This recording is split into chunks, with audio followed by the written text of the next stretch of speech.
Welcome to CNN. I'm your host, Ophelia Nguyen, and we have some breaking news on a story we have been following. The date is June 4th, 1989, and it's the morning of the attack by the violent protesters at Tiananmen Square. Last night, the aggressive protesters declared they would stop at nothing to achieve a democracy in China.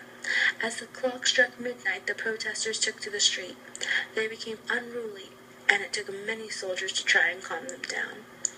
It's not uncommon to have a violent student protest, but this one got out of hand, and the soldiers could not keep the rowdy protesters at bay, when in a matter of seconds the protesters started attacking the innocent soldiers.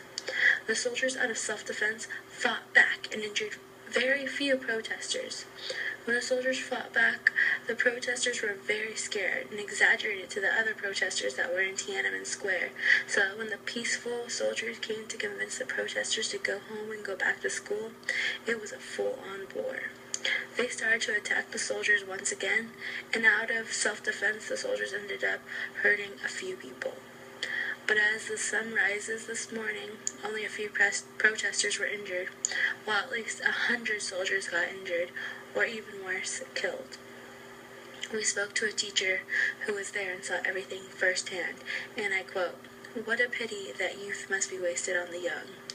While in the square, you could hear the murmurs of students planning these attacks. They were going to hurt the soldiers.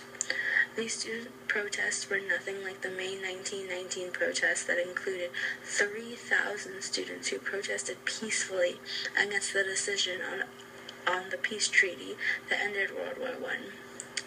Those were the days when you had peaceful protests and no one would attack the government. I knew these protests were bad from the second I heard about them. That's why I went to Tiananmen Square. I was trying to get my students to come back. Well, as you can see, the soldiers were the real heroes today for standing up for our country in its time of need.